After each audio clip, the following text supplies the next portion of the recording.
reaction to hearing Andrei bragging that he was giving you an ultimatum? I just think it's a little disrespectful towards me. But at any rate, it would be the other way around. Because at this point, I told him, if you want to go, go. I'm not going.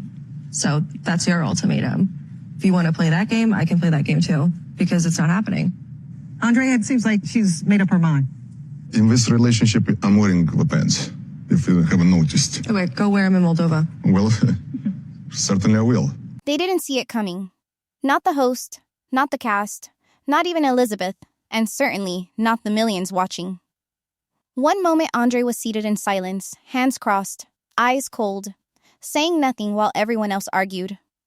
The next, he calmly said he had filed for divorce, on camera, in front of Elizabeth, and never looked at her once. She froze. It was like her brain needed time to catch up with her ears. Then her face broke. And no one said a word. The studio was dead silent. Not dramatic silence, but that terrifying real kind where everyone is afraid to breathe. Elizabeth looked around like she was waking up in the middle of a nightmare she didn't remember falling asleep in. Her hand went to her chest. Her eyes locked on Andrei. And he looked past her. Not at her. Through her, like she was no longer someone to talk to. Only someone to get past. The air in the room snapped. Jovi blinked first. The host stuttered. And Elizabeth, trembling, stood up fast, knocked her chair back, and whispered, "I can't breathe." And before anyone could stop her, she ran off stage. No shoes, no mic removal, just ran. Behind the curtain, a camera followed as she collapsed against the hallway wall, breath cut short, crying in gasps so fast her words barely came out. Production didn't cut. TLC didn't protect. They kept rolling. And that was the plan. They weren't filming a reunion. They were filming a public collapse, engineered perfectly for maximum impact. To understand how we got here, rewind to that same morning. The tell-all hadn't even started yet. Andrei showed up early. He barely looked at Elizabeth in the green room. She tried to joke, said something about the lights being too bright.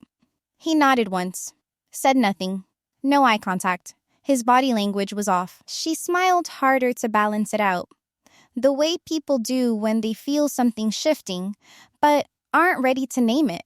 Her makeup artist whispered to a producer that she looked tense. Andrei said only one sentence the entire prep. No questions are off limits. That wasn't a tease. It was a threat. Elizabeth had no idea she was walking into an ambush with her name on it. By the time the stage lights hit her, her smile was ready. Her game face was perfect. But underneath, her hands were already shaking in her lap. She didn't know yet that her entire marriage was about to be rewritten with one line. She thought she was here to do what she always does. Smooth the edges, play neutral, protect everyone's pride. What she didn't know was that Andrei had decided to stop protecting anything. And that's why, when the camera started rolling, and Andrei sat quietly while everyone else bickered, no one noticed the way he didn't even blink when her name came up. He was waiting. Waiting for the perfect moment to detonate. Not with rage. With precision. By the time the words left his mouth, she wasn't the only one gasping.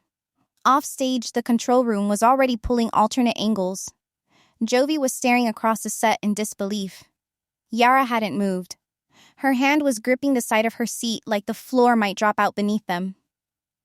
And it already had. Andrei didn't just file for divorce. He weaponized timing, silence, and the cameras. This wasn't a meltdown. It was a calculation. The kind you don't make in anger, you make in silence. Weeks before the tell-all, Andrei stopped engaging. Not just with Elizabeth, but with production, with cast. Even off-camera conversations felt rehearsed. Producers noticed it. He wasn't cold. He was removed. Like someone rehearsing a final act they didn't plan to repeat. One producer later said, Andrei never once asked for editing protection, screen time, or narrative control. That was the clue. He didn't want protection because he didn't care how it looked anymore. He wanted one moment, one shot. And he took it. The people behind the scenes aren't naive. They sensed the shift. Andrei wasn't giving interviews. He wasn't yelling. He wasn't defending himself online. He was waiting for something. And because they smelled drama, they let it build. They didn't stop him. They made sure the cameras were live, every angle covered, and nothing in his contract required warning Elizabeth ahead of time. So when he dropped the bomb, producers already had the cut planned. Her gasp, his dead stare, the stunned silence from the stage. What you saw wasn't a surprise. It was a sequence. This wasn't reality TV going off the rails. This was exactly where they steered it. Backstage, Elizabeth was hyperventilating, surrounded by crew pretending not to watch while clearly listening to every sound she made. Someone handed her a bottle of water. Another passed a tissue. No one offered privacy. And in that moment, it hit her. This wasn't about her marriage. It was about footage. That realization didn't just hurt. It humiliated her. She wasn't the wife being betrayed. She was the woman giving the audience what they came for. Producers gave her time, not to heal, to compose, to get back out there. Minutes passed. Her lashes were ruined. Her hands couldn't stop shaking. But they needed closure. They needed her reaction, her return, her unraveling. Because that's what the viewers were waiting for. And when the audience is watching, the show doesn't stop for anyone's breakdown. Andrei, meanwhile, didn't even ask where she went. He sat calmly, adjusted his mic, nodded to the floor manager. You'd think he'd be shaken. He looked free. For the first time all season, he looked like he'd finally said what he came to say. He didn't ask for sympathy. He didn't want applause. He wanted it to be over. And he wanted her to know he controlled the ending. Elizabeth eventually pulled herself together. Or tried. A makeup artist did a rush cleanup. You could still see the red marks around her eyes. Her voice had that tightness that comes from crying too hard and pretending you didn't. And when she walked back out onto the stage, the room shifted. Everyone looked at her. Not with pity, not with judgment, with discomfort. No one knew what to say. Jovi looked down. Yara barely met her eyes. The host gave a soft welcome back, but it felt thin. The damage wasn't just personal anymore. It was social. She had been undone in front of everyone. When Elizabeth finally sat back down, her voice was calm. Too calm. It wasn't composure. It was detachment. She tried to speak the way she always had, like the translator between worlds. The one who buffered the tension, softened Andrei's tone, smoothed over what her family refused to understand, but nothing about her voice landed. Andrei wasn't listening. He'd already left emotionally. He wasn't leaning forward. He wasn't reacting. And that hurt more than the words. Because what she realized in that moment, in front of a cast full of strained faces and cameras pulling in tight, was that she never truly chose. She never picked Andrei over her family, or her family over Andrei. She stayed in the middle, trying to prove she could protect both sides without betraying either. And the cost of that balancing act was herself. She started talking, not because she thought she could fix it, but because silence would mean agreement. Her hands were still shaking. Her makeup was smudged. Her sentences broke mid-breath.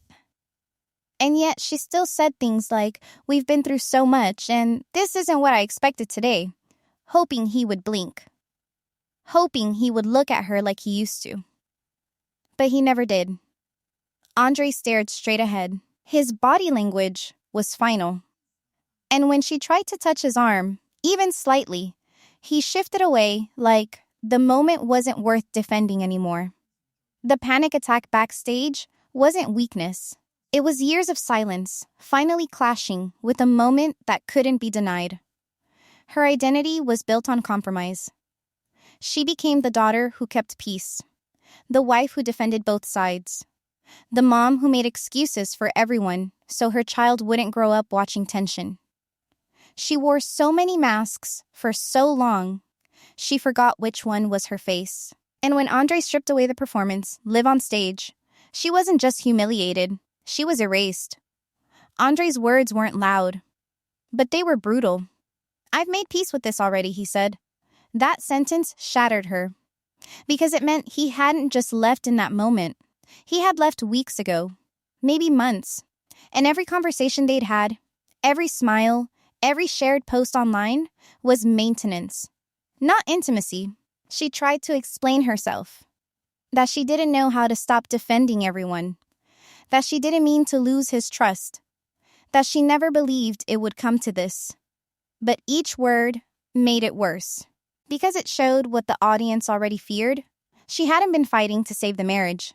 She'd been fighting to keep the illusion that it still existed. When the host asked how she was feeling now, her voice cracked mid-sentence. "I didn't see the end coming," she whispered, then paused, looked down, and added what no one expected to hear next. "Because I didn't want to. The room should have calmed down by now." Elizabeth was back on set. The moment had passed, but Andrei wasn't done. And what came next wasn't for closure. It was retaliation. With everyone still recovering from the shock, he leaned forward, eyes locked on Jovi, and said two quiet words that detonated everything again. "That talk." Jovi blinked. Once. Hard. Yara turned sharply. "What talk?" she asked, her voice already tilting into something raw. Andrei didn't rush. He didn't flinch.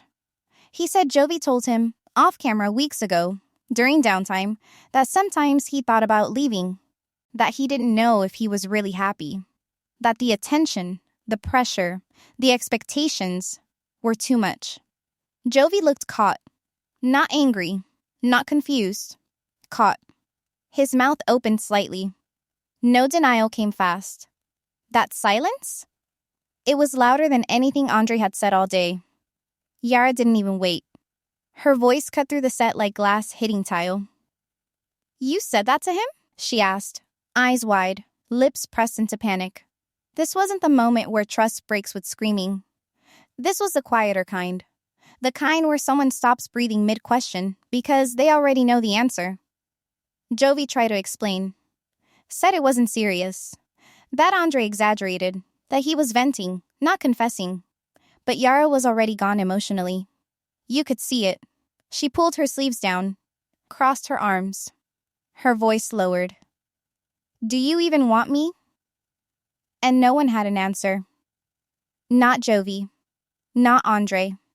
Not the host fumbling through a list of upcoming questions that now felt irrelevant. The cast was still. The studio silent again. This time, not in shock, but out of discomfort. The kind where everyone knows they're witnessing something too real to edit. Yara wasn't built for this kind of spotlight. Her confidence has always been armor. She wears humor like a shield. But this moment stripped all of that. She started listing things. Not out loud at first. In fragments. "I try. I cook. I stay in shape. I smile when I want to cry. I tell him I love him when he barely looks up from his phone." Then it came out all at once. "I feel like I'm trying to be the perfect version of myself for someone who already decided they're bored of me." And the room cracked. Because every woman in the room, even the ones who didn't say it, understood what that meant. Tears fell fast. Not dramatic sobbing. The quiet kind that just starts pouring when the wall finally gives out. Yara didn't try to wipe them away. She didn't want sympathy. She wanted answers. But Jovi stayed frozen, stuck in the panic of realizing that his silence was making it worse. "I do everything I'm supposed to," she said softly, voice cracking as she looked down at her lap. "And it's still not enough." No one moved. No one interrupted. Even Andrei stayed quiet this time, because when someone says they don't feel enough anymore, not for the cameras, not for drama, but because they truly believe it, there's nothing left to say. Andrei didn't flinch once after Yara broke down. Not even a twitch of discomfort. That's how you knew this wasn't about rage. It was strategy. His divorce wasn't a debate. It was already filed. There was no conversation left to have. Elizabeth tried speaking to him, reaching for closure, clarity, anything to hold on to. He gave her silence. And that silence hit harder than any insult. This wasn't two people in a fight. This was one person already gone, and another one still begging for the illusion that something could be saved. Jovi, on the other hand, had a chance to clean things up, to look Yara in the eye and shut it down. But when she asked him if it was true, if he said those things to Andrei, he didn't say no fast enough. And that hesitation? It was the crack that let everything fall apart. Because when your partner's heart is breaking in front of the world, even 2 seconds of silence feels like betrayal. She stood up, not to storm off, to breathe. She said it out loud. I need air. Then paused, looked at Jovi, and asked him one last time, did you mean it?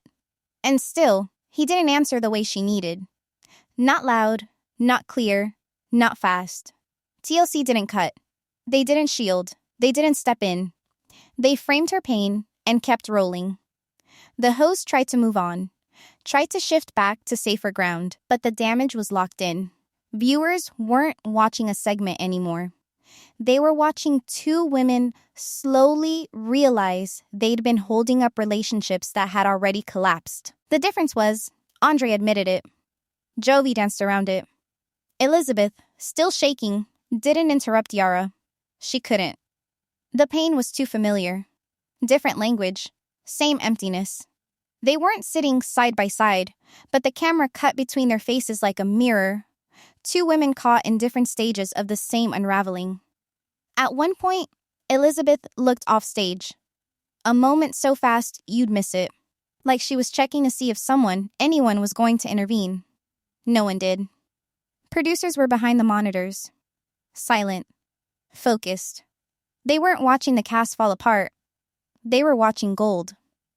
Because the more raw it got, the more viral it would become. Panic was content. Pain was shareable. And no moment was off limits. When Jovi finally spoke, he said the worst possible thing. It was just a conversation. I didn't mean anything. But you don't say those kinds of things casually. And you don't say them to Andrei unless, on some level, you're testing the words out loud. Yara knew that. So did everyone else. She sat back down, but didn't uncross her arms, didn't wipe her tears, didn't reach for Jovi. The warmth was gone. And TLC's cameras didn't pull back. They pushed closer. Because they weren't waiting for a resolution.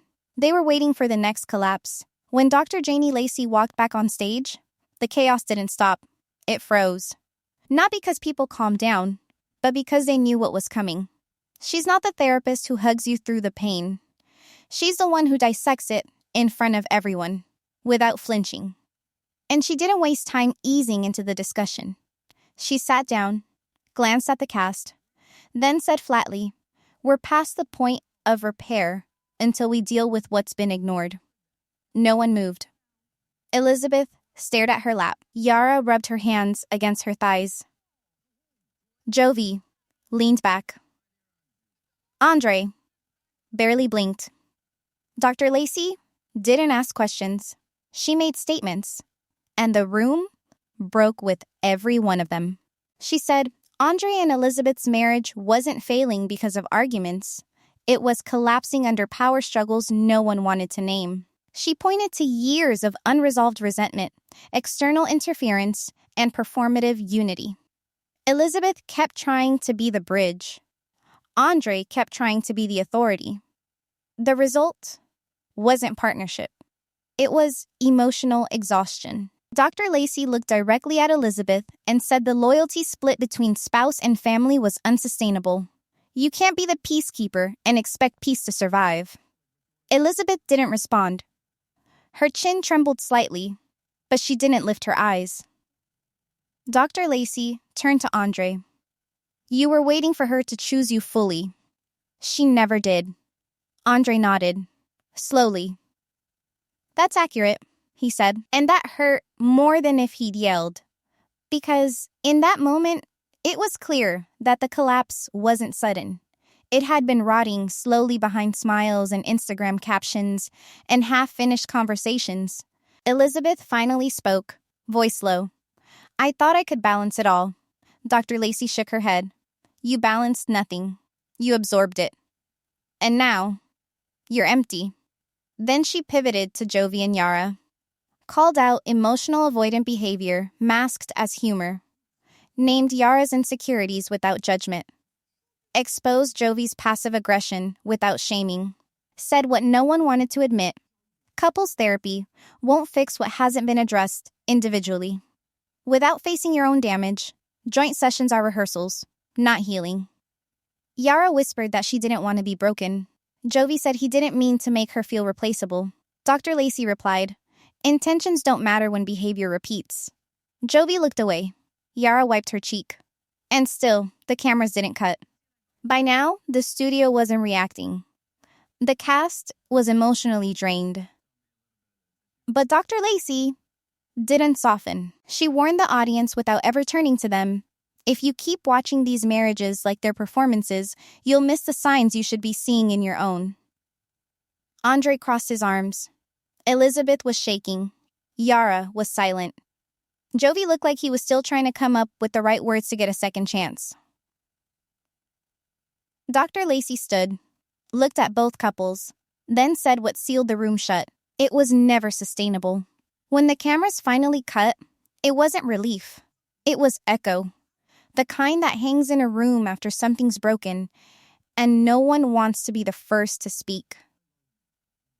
Andrei stood up, walked off set alone, and didn't say a word to Elizabeth. He pulled out his phone, scrolled like he wasn't just part of the most explosive moment in franchise history. Like nothing had happened. His face didn't twitch. His walk didn't slow. It was the calm of someone who'd already lived through the worst part weeks ago, in private, and now was just watching the world catch up. Elizabeth didn't follow him. She didn't speak to anyone. She didn't even take her mic off. She went into a corner of the production hallway and asked for a tablet. When they brought it to her, she didn't hesitate. She pulled up the live feed replay and started watching herself, watching her face when Andrei said it, watching how she gasped, how she ran. She kept rewinding that exact moment. Over and over, like maybe if she caught it from the right angle, she'd see it coming. But she never did. Because deep down, she knew the signs were there. She'd just been too afraid to look at them while they were still small enough to ignore. Elizabeth didn't cry this time. She stared. Silent. And for the first time, you could see that this wasn't shock anymore. It was something worse. It was recognition that maybe this wasn't the moment her marriage ended. It was just the first time everyone else got to see it. Yara left without makeup on. No cameras followed her this time. She asked to be alone. And they let her. But she didn't go far. She sat in a hallway corner behind a lighting rig. Knees up, arms wrapped tight. A crew member asked if she needed anything. She shook her head. Didn't speak. Jovi lingered outside the dressing rooms. He wasn't on the phone. He wasn't talking to anyone, just standing still like a man trying to remember what the right move is after you've already made the wrong one. He said nothing. And the silence between them stretched longer than any fight. The cast began to leave, one by one, quietly. No one talked about the show. No one joked. No selfies. No rap party energy, just a line of people realizing they'd been filmed through one of the worst nights of their lives, and now it belonged to the audience. In the editing room later, producers debated what to cut, but the truth was, there wasn't anything to trim. The pain was the story. And everyone watching would see it, not as a meltdown, but as a verdict. A final one. Andrei eventually sat on a bench outside the building, alone. Still scrolling. A producer passed him, said nothing, but later told someone that Andrei smiled once. Not big, not smug, just small, and said quietly, without even looking up, "This is peace." By the time the episode aired, the reactions weren't quiet. TLC's offices lit up with calls, emails, trending reports. It was everything executives dream about. Record-breaking viewership, comment sections on fire, clips going viral within hours. Internally, they called it a franchise milestone. They toasted it. Statements went out about raw honesty and unfiltered emotional journeys. But behind the scenes, nothing about it felt like a celebration. The cast group chats were dead silent. Friendships that had lasted across seasons stopped mid-thread. No one knew who had known what. No one knew what had been real anymore. Some felt betrayed. Others just felt exposed. What was once a staged reunion had become a series of public executions, and everyone now wondered if they'd be next. Yara didn't post for days. Elizabeth turned off comments. Jovi shared a random throwback photo that didn't mention the tell-all once. Andrei said nothing at all. While the network cheered for views, the people who lived through it were unraveling in real time, far away from the applause. The audience was split. Some praised the honesty, others called it cruelty. Comment sections blew up with lines like "she deserved better" and "this went too far." But no one stopped watching. Clips were reposted with millions of loops. Reaction videos flooded in. Yara's breakdown became a meme. Elizabeth's panic attack was clipped mid-breath, turned into TikTok content, packaged with hashtags and filters. It wasn't drama anymore. It was pain, repurposed for entertainment. And the franchise didn't slow down. Instead of defending the cast, they leaned in.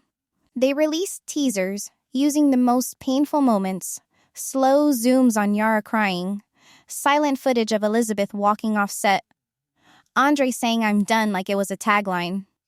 Some producers started to feel the weight of what they'd helped shape. One quietly said during a post-mortem meeting that he used to think of the show as messy, but mostly safe. After Tell All Part 4, he wasn't so sure. Ratings held. Socials exploded. But something underneath had shifted. The contract between cast and crew, between story and protection, between exposure and empathy, had all been rewritten. And not for the better. One sound tech, off-camera, whispered to another crew member as they packed up cables after filming wrapped. They didn't know their mic was still hot. Their voice caught in the feed for a few seconds before being muted. But someone heard it. We might have gone too far. The camera stopped, but the unraveling didn't. Elizabeth agreed to therapy, not as a couple, alone. For the first time, she wasn't trying to fix the relationship. She was trying to find out if there was anything left of her when the titles were stripped away. No wife, no daughter in the middle, no cast member, no performance. Just her. She sat on that couch week after week, trying to piece together who she was before she started managing everyone else's emotions. The therapist asked her questions she didn't know how to answer. What do you need? What do you want? She hadn't thought about that in years. Her whole identity had been built around holding the middle. Now that middle was gone. Andrei left. Her family backed off. And the silence didn't feel like peace. It felt like a void. Andrei framed the divorce online as liberation. He posted cryptic captions about strength, independence, letting go. He looked content. But people close to production said something else. That Andrei didn't look anyone in the eye anymore. That after the tell-all aired, he avoided all rap events, didn't check in, didn't talk about next season.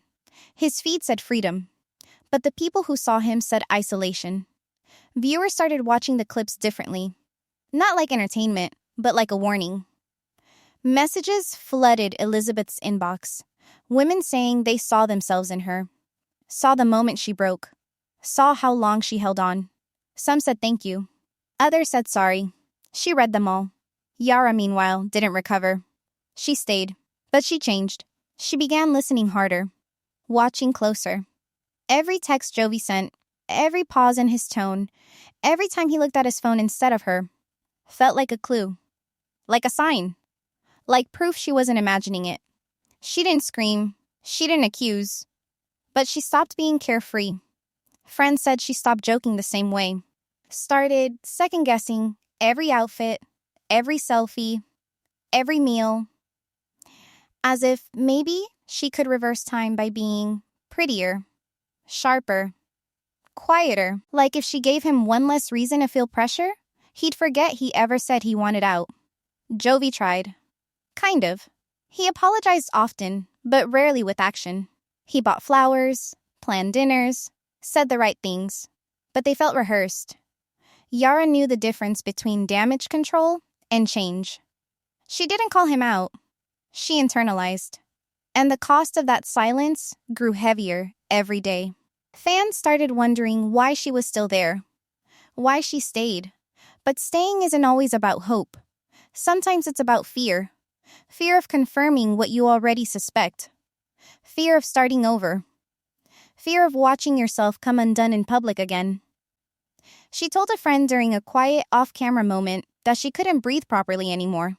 Not because of stress, but because she was always bracing for something to collapse. Something unseen, something quiet. She looked at the floor and said, barely above a whisper, "I'm scared, all the time." The tell-all was never about resolution. Not this one.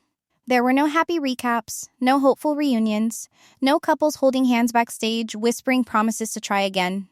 What aired wasn't closure. It was exposure. And no one left untouched. Elizabeth didn't get answers. What she got was silence. From Andrei. From her family. From herself. And that silence forced a different kind of reflection. Not the surface-level kind she used to do on camera, where she'd rationalize, explain, justify. This time, there was no script. She faced the hard truth that she didn't lose Andrei in one moment. She lost him in 1,000 little ones. Every time she softened her opinion to avoid a fight. Every time she smoothed his anger with a nervous laugh. Every time she let herself be the cushion between him and the world. She thought being the fixer meant she was strong. But all it did was leave her empty. Her clarity came late. It didn't feel like empowerment. It felt like grief. Because once you see how much of yourself you gave away to keep peace, you can't unsee it. Andrei reclaimed control of the narrative. That much is true. He ended the marriage on his terms. In public, without flinching. He made sure no one else could spin the story. And in doing so, he got the last word. But that power came with a cost. Because power without connection becomes isolation. People close to him say he's quieter now. Detached. Protective of his time, his image, his routine. But even his victories feel distant. He didn't win. He walked away before the wreckage hit him. And now he lives outside it, but alone. Yara didn't walk away. She stayed. But staying didn't bring peace. It brought watchfulness. She stopped trusting her instincts because she didn't trust her reality. And when trust dies, it doesn't scream. It vanishes slowly. She began hesitating before speaking, filtering before joking, freezing before expressing doubt. All the things that made her vibrant now felt risky. She adapted, but not for safety, for survival. Jovi noticed the shift but misread it. Thought she was calming down. She wasn't. She was bracing, still loving, but loving carefully. Because once you're publicly shattered, every emotion gets screened for liability. TLC didn't backtrack. They doubled down. Promos ran longer. Teasers leaned harder into pain. The network framed it as honesty. Viewers debated whether it was necessary, but the truth behind the scenes was harder to look at. Cast members stopped responding to production texts. Some pulled out of optional segments. Others deleted social media. Because the damage done wasn't dramatic, it was permanent. Trust was gone. And without it, every future reunion now comes with the same unspoken fear. What will they do to us next? No couple felt safe after this. Not on camera. Not off. And that's the legacy of Tell All Part 4. Not drama. Not shock. Destruction. Televised.